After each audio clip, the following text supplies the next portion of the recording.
Encore une belle journée qui commence.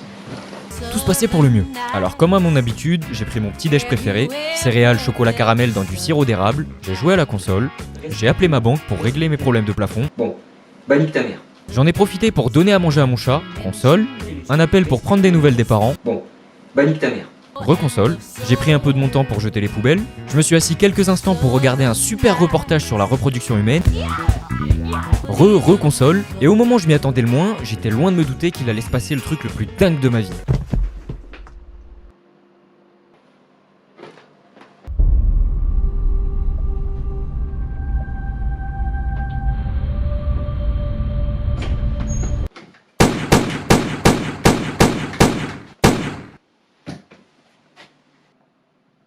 Oh putain, non.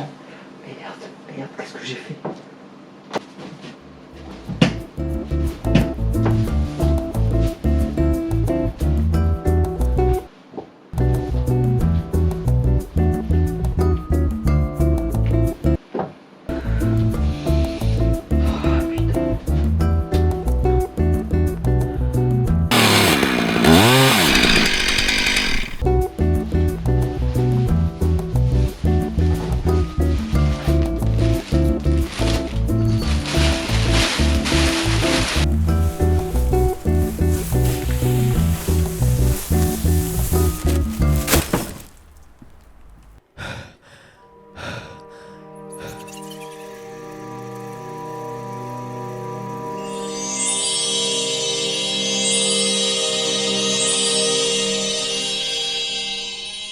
Oh putain, vous êtes sérieux? Southern sky. Have you ever noticed southern sky? It's precious. Oh là là, vous imaginez pas ce que je dois me farcir. Qu'est-ce que j'ai fait pour mériter ça? Parce que t'as pas été sage cette année. Moi, on est en 3ème guerre mondiale, direct j'appelle les frères quoi. Happy to meet you, my child. Oh mon dieu, un monstre! Mais attends, mais t'es un méchant! Fais des trucs de méchant, comme je sais pas moi. Les tuer ou essayer? Enfin, un minimum de bon sens quoi. Non, sérieusement, on est où là? Dans la classe SECPA de professeur Harold Gangsta? T'as envie de créer une histoire et tu manques d'inventivité? Choisis le monde médiéval et tu paraîtras très démarqué des autres et tu auras une superbe réputation, comme devenir youtubeur tendance. Non mais regardez-le avec sa lorgnette géante là. T'as pas fini d'emmerder la voisine? Ok. Tiens, réflexe. Connard. Mais vas-y, la ramène pas, toi. Et en plus, tu sais quoi? Noël, c'est une fête de merde. Y a pas plus commercial. Et vas-y que je te prenne de l'argent par-ci, de l'argent par-là. On dépouille les parents, tout le monde est content. Et en plus, les enfants, on les prend pour des cons. Depuis le plus Je jeune âge, crois oui, qu'on mais tu va sais, la on est refaire. C'est bon. Action. Et ouais, Noël, c'est trop bien. Il y a différentes façons d'interpréter cette fête remplie de joie et de bonne humeur. Un vieux barbu qui vous apporte des cadeaux à travers le monde entier, de quoi agrandir le sourire des jeunes enfants. Agrandir autre chose, moi je dis. Durant les années 2000, je me souviens que notre référence première était la télé. Et hormis mes matinées passées devant Détective Conan et Inuyasha sur NT1, il y avait ces publicités de jouets qui étaient là pour une seule chose. Entuber les parents. Je suis désolé les gars, mais c'est la vérité. Je m'explique. Une fois que ça passait, les enfants ne rêvaient que d'une chose, que papa-maman cède à leur caprice pour qu'ils puissent comparer dans la cour de récré la taille de leur... De leur jouer. Qui dit mioche qui usait de leur charme pour faire craquer la machine à pognon, dit aussi que j'en faisais partie. En arrivant sur... La veille de Noël, mes parents m'avaient emmené dans un magasin et m'avaient acheté mon fameux Megazord pour que je puisse me la péter devant mes potes. Bah j'étais nul en tout, fallait bien que je m'impose, non? Et en sortant de la caisse, j'avais vu sur un petit stand les aventures du Père Noël. Père Noël que tu viens d'emballer et jeter à la poubelle. Faut dire qu'il y en a eu de toutes sortes, avec des exemples tels que À la recherche du Père Noël, sorti en 1997. Qui personnellement m'a fait flipper. Je le prends pour un compliment. Le secret du Père Noël, sorti en 2000, ou encore Panique chez les Pères Noël, sorti en 98. Mais aujourd'hui, ça sera au tour du film Leclerc qui m'a le plus marqué. Le Père Noël et la clé d'or de Pascal Fellous, sorti en 2004.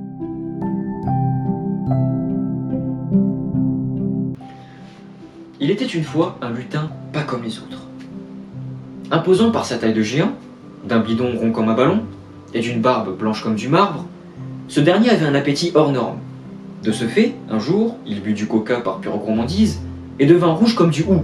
Bon, je sais pas pour vous, mais c'est les histoires qu'on me racontait quand j'étais jeune. Bref, je reprends.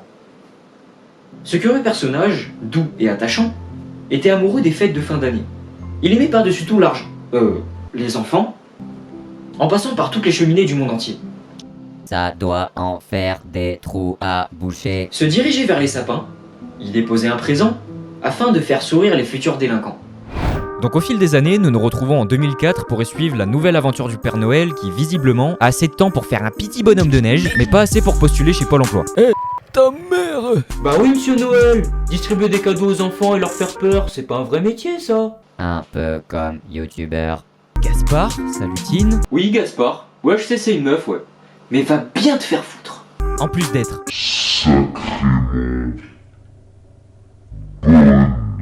livre un coffre renfermant une fameuse clé du royaume des jouets. Clé du royaume des jouets, enfin je vais pouvoir livrer juste un petit tour. Voilà, il pouvait pas mieux expliquer que moi. Il est complètement ridicule. Il est devenu complètement fou. Fais quelque chose. Dès que je l'aurai mis sur YouTube. Non, Père Noël, pas sur le lac. C'est la clé du royaume des jouets, enfin je vais pouvoir livrer juste un petit tour de clé, et devant moi elles vont se... Ah Gaspard. Pas de bonhomme de neige, pas de bonhomme de neige. Non, non, non. La clé, Gaspard. La clé! D'accord, et c'est à ce mec que les enfants font confiance? Le mec n'est même pas capable de garder une clé grosse comme mes couilles et de se tenir tranquille. Un grand pouvoir implique de grandes responsabilités, bordel de merde. Enfin je vais pouvoir livrer juste un petit tour de clé. Très bien. Suite à ce malheureux accident de Mister Coca-Cola, les deux protagonistes sont tout tristounes, parce qu'un Noël sans cadeau, c'est pas un vrai Noël. Ils décident donc de s'adresser au grimoire magique qui leur file deux enfants, Tom et Zoé, afin de les accompagner dans leur quête de retrouver la clé d'or à travers l'univers des cinq sens. Ils étaient en cruel manque d'inspi chez Leclerc, je crois. Père Noël part en route au pays des gourmands à bord de sa putain de bécane. Assez rock'n'roll, je dois dire. Mais où sont passées les rennes? Je sais pas, il a dû les donner à manger au lutin. Et en arrivant sur les lieux, notre groupe fait la connaissance de Mademoiselle Mirabelle, une Madame Chiffre chiante et flasque. La route fut longue et nos enfants sont affamés, et durant cette balade pour découvrir les jouets de ce monde, Mademoiselle Mirabelle apprend au Père Noël à bien manger pour, je me doute, donner un bon exemple à la jeunesse qui les regarde. Je déteste ça quand un programme qui se veut amusant devient vite chiant avec des leçons de vie. Vous croyez que les enfants en ont quelque chose à foutre de la bonne bouffe et des vitamines? Et en plus, elle en rajoute avec son sport à 2 balles. Pendant ce temps, Zoé et Tom étant en cuisine décident de préparer une recette de la banane au jambon avec les étapes de préparation indiquées. Et franchement, je trouve que c'est une bonne séquence. Alors oui, c'est vrai que quand Zoé lit la recette, on dirait plus de l'elfique qu'autre chose, mais c'est un bon point, parce que pour les enfants qui regardent, ça peut être une bonne source d'indépendance. Malheureusement pour eux, ils ne trouvent pas de clé dans ce monde, alors ils en profitent pour goûter la banane au jambon et partent sans finir leur assiette. Mais il y a des pauvres qui ont même pas la moitié de ce que vous avez dans l'assiette, pensez à eux, bande de monstres. Arrivés dans l'univers des odeurs, ils font la rencontre du parfumeur, ou du créateur du LSD lui-même, je dirais. La chasse est bonne. Je ne chasse pas, j'attrape les vents. Mon Dieu, Les ce vents mec du est monde entier, complètement vents défoncé. parfumés. Je ne sais pas, Je ne parle pas le vent. voici qui approche. Au vu de l'absolue inattention de ce dernier, ils décident de faire leurs recherches tout seuls en se séparant volontairement. De son côté, le Père Noël fait la rencontre d'une orchidée, et ayant le nez bouché, celui-ci ne peut pas flatter cette dernière qui exige ce qu'elle estime lui être dû. Et vous savez comment on appelle ça les enfants? Une pute. Sur ce coup-là, t'as pas tort. Sans nouvelles depuis un moment, Gaspard s'inquiète et en informe le parfumeur. Se doutant de la situation, il demande à Zoé d'y aller pour donner un remède au Père Noël. Non mais les gars, c'est pas un shonen. Zoé c'est pas l'élu de la force qui pourra vaincre l'orchidée. Surprenamment, elle réussit, donne l'élixir au Père Noël, il retrouve Alodora, séduit l'orchidée et celle-ci le laisse partir. Nos protagonistes se dirigent ensuite vers l'univers des tout doux, un monde rempli de peluches et ce que je pense être l'univers du toucher. Genre, l'univers du toucher, ça devait pas être assez compréhensible, alors elles ont voulu rendre ça gnangnan pour coller à l'image des petits. En restant toujours dans l'objectif d'aller chercher la clé, ils tombent sur Bolduc, un chien qui parle avec un cheveu sur la langue. Quoi? C'est pas la peine d'en regarder comme ça. Les enfants viennent littéralement de voir le Père Noël en personne. Alors un chien qui parle... J'ai une petite devinette pour vous. Ils sont 5 frères, mais le plus grand est celui du milieu. Alors, ils ont 5 frères et le plus grand est celui du milieu. Genre, tu sais pas. J'ai trouvé les doigts. Ils sont 5 frères, Et le plus grand est celui du milieu. Ah bah oui, les mains, je suis con. Pitié qu'on l'arrête. Après cette devinette digne d'un examen pour rentrer à Harvard, Zoé et le Père Noël jouent au jeu du toucher avec les éléments du décor. C'est dur, c'est lisse. Et la forme, on dirait une tête de cheval. Une petite nénette, mais une petite nénette bien gaulée, hein. S'étant assoupi quelques minutes plus tôt, Tom se réveille pour partir à la recherche du Père Noël et de sa sœur. En arrivant, Gaspard informe le Père Noël qu'elle n'a toujours pas trouvé la clé, mais c'est pas grave les enfants, chantons et dansons. Après tout, c'est ça l'esprit de Noël. Chaud, froid, dur et mou, qu'il est bon d'être tout doux. Rien de mieux qu'un bon gratou, qu'un calicou. Notre groupe d'amis arrive dans l'univers des sons et... C'est un loup. Oh, la nuit est pleine de sons magnifiques. Écoutez. Un hibou. Et là, des grenouilles. Et là, un feu d'artifice. Et là, une petite chatonne. Ils y font la rencontre de... Maestro. Plus raciste que ça, y a pas. Ouais. Le Père Noël et les autres en profitent pour chercher la clé. Non mais à qui je vais faire croire ça? Bien sûr qu'ils vont s'amuser à la place, en écoutant des bruits de la vie de tous les jours comme s'ils les découvraient pour la première fois. Putain, tout ce bordel pour retrouver une simple clé. Heureusement qu'on part pas en vacances avec lui, je vous dirais pas le bordel que ce serait. Bon, je viens de préparer les bagages. J'espère que t'as les clés au moins.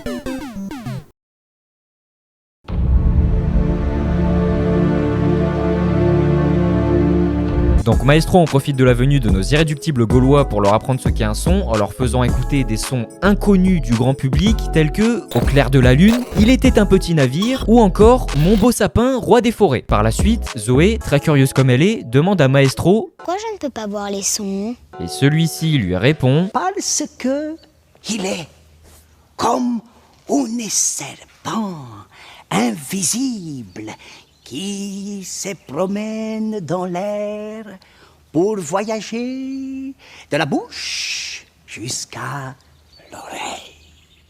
Oui, alors ça s'appelle une onde, connard. Tom se dirige vers Maestro pour lui informer qu'ils n'ont pas réussi à retrouver la clé. Alors en plus que ce soit pas très étonnant vu que le scénario tourne en rond depuis tout à l'heure, pourquoi t'en informes pas le Père Noël? Enfin bref, après cette annonce plus qu'évidente, Gaspard nous lance une petite devinette. Je suis noire, j'ai 3 pieds et une grande queue. Qui suis-je? J'ai bien une idée, mais ça va paraître dégueulasse. C'est le piano à queue. Il est noir et se tient sur 3 pieds. Ah, bah j'avais peut-être l'esprit trop mal placé alors. Fiers de leur connerie, ils vont vers la bécane pour aller vers le monde suivant et nous apercevons un magnifique faux raccord de la part de la réalisation. Lequel? Bah, tu vois pas là, elle conduit. Les femmes au volant, tout ça.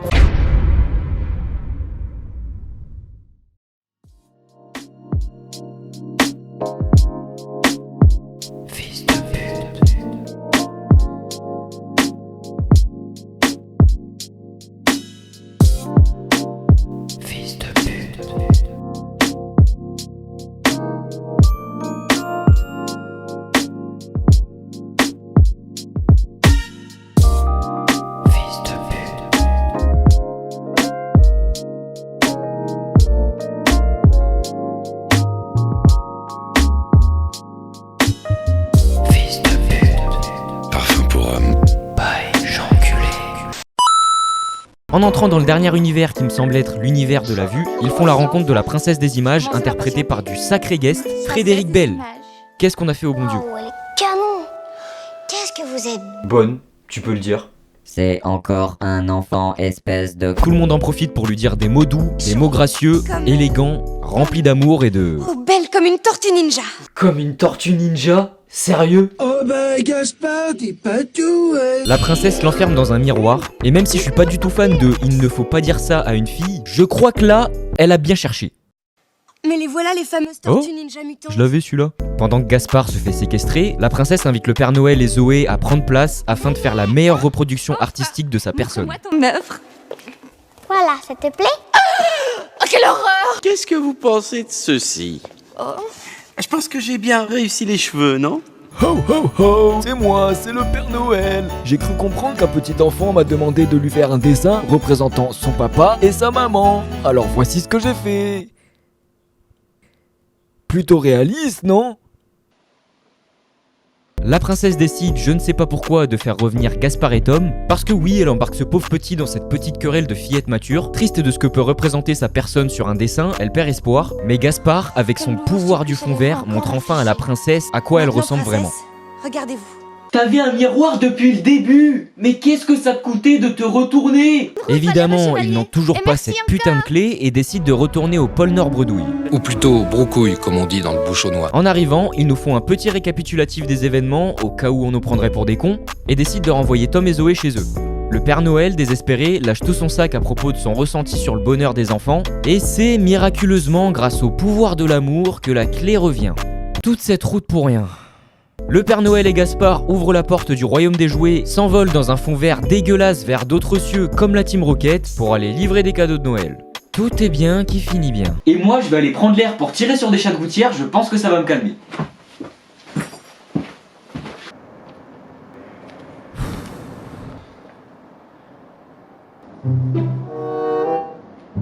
C'est normal, ça. Je t'avoue que je sais pas plus que toi. Steve, t'es mort ? Ah bah maintenant c'est sûr t'es mort hein. Il n'y avait pas un autre film dont tu voulais parler. Quoi, un choubi à l'école des cadeaux? Bah, à vrai dire j'ai pas grand chose à dire là-dessus, à part qu'il soit chiant, peu ambitieux et prise de tête. Et puis cette version du Père Noël quoi.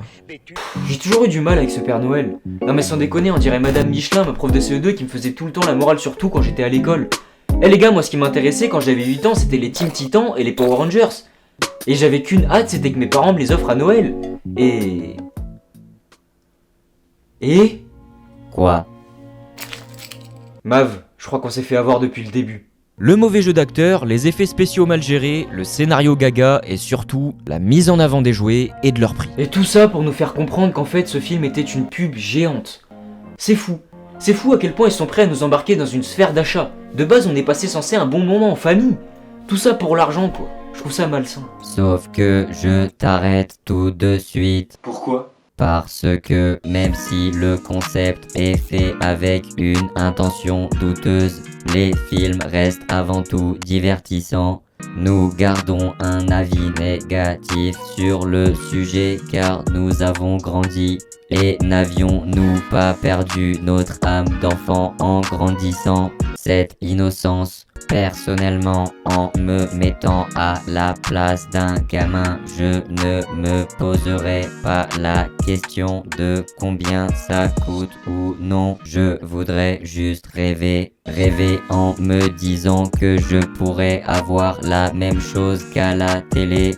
Rêver de pouvoir rencontrer un personnage fictif aussi emblématique et rempli de bonheur. Ces films sont là pour l'argent, mais aussi pour nous rappeler de ne pas trop nous poser de questions et profiter d'un instant de joie. C'est une chose dont nous avons besoin, car ça redonne espoir, même si c'est fait maladroitement.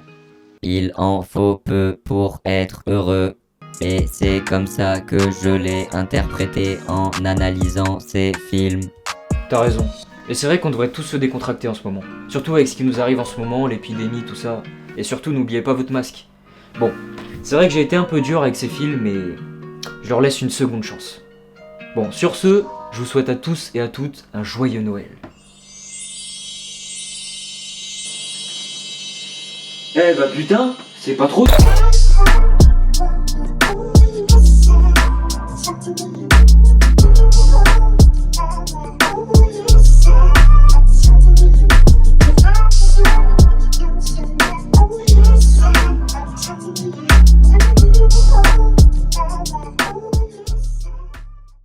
N'oublie pas d'être sage. Et à bientôt!